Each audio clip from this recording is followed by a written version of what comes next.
गरीब मजदूर सुबह उठता है, घर को छोड़ के, बाल बच्चों को छोड़कर निकल जाता है मजदूरी करने।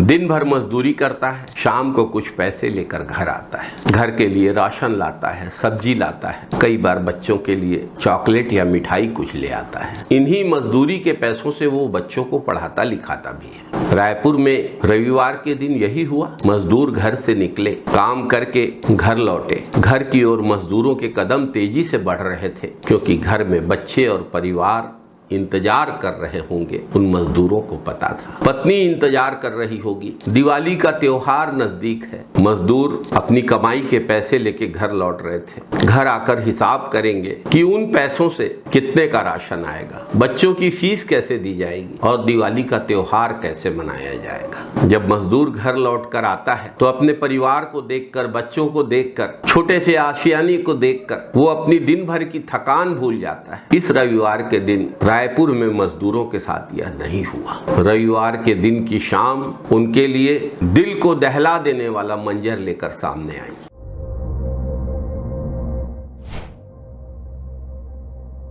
नमस्कार साथियों, होने दो चरागा महलों को, क्या है हमको अगर दिवाली है। मजदूर हैं हम, मजदूर की क्या दिवाली, मजदूर की तो दुनिया काली। रविवार को जब मजदूर अपने घर वापस लौटे तो खौफनाक मंजर सामने था। मजदूरों की तो दुनिया बदल चुकी थी। वे ऐन दिवाली के पहले बेघर हो चुके थे। जहां उनका घर था वहां मातम पसरा था। जिन चेहरों पे मुस्कुराहट देखने के लिए वे दिन भर मेहनत करते हैं, उन चेहरों पर आंसू थे। संजय गांधी वार्ड स्थित रेलवे कॉलोनी, जिन घरों में कभी मजदूरों के पसीने की खुशबू बसती थी, जहां बच्चों की हंसी और परिवार की आवाजें गूंजती थी, वहां सिर्फ मलबा था, आंसू थे, टूटी हुई उम्मीदें। ईंट पत्थर का यह मलबा भाजपा सरकार की निर्ममता का प्रतीक है। लोग टूट जाते हैं एक घर बनाने में, तुम खौफ नहीं खाते बस्तियां उजाड़ने में। सुबह मजदूरी को निकले मजदूर शाम को लौटे तो उनका घर नहीं था, उनका आशियाना छीन चुका था, उनसे जिंदगी का सहारा छीन लिया गया था। 32 परिवारों की छतें लगातार हो रही बारिश के बीच सरकारी महकमे ने तोड़ दी।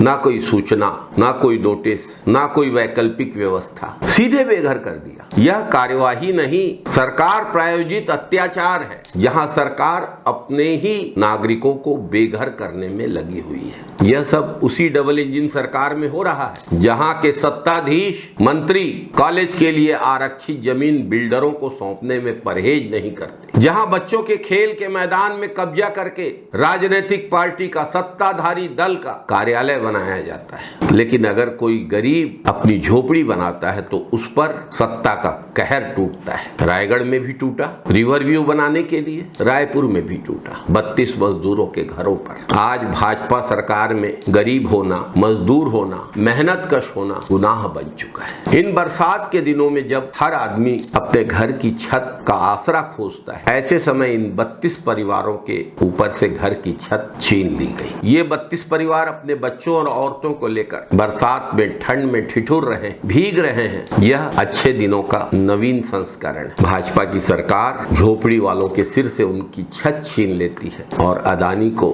1 रुपए में हजारों एकड़ जमीन सौंप देती है। अब जमीन को बिछाएं कि फलक को ओढ़ें, मुफलिसी तो भरी बरसात में बेघर हुई है। सलीम सिद्दीकी साहब का ये शेर इन मजदूरों की हालत को पुरजोर तरीके से बयां करता है। अच्छे दिन आएंगे का जुमला देने वाले, प्रधानमंत्री आवास योजना का ढोल पीटने वाले, गरीब मजदूरों को बेघर करने के बाद दिवाली का त्योहार मनाएंगे। इससे ज्यादा शर्मनाक, इससे ज्यादा दुखद, इससे ज्यादा दर्दनाक क्या हो सकता है। जय हिंद साथियों, वंदे मातरम साथियों।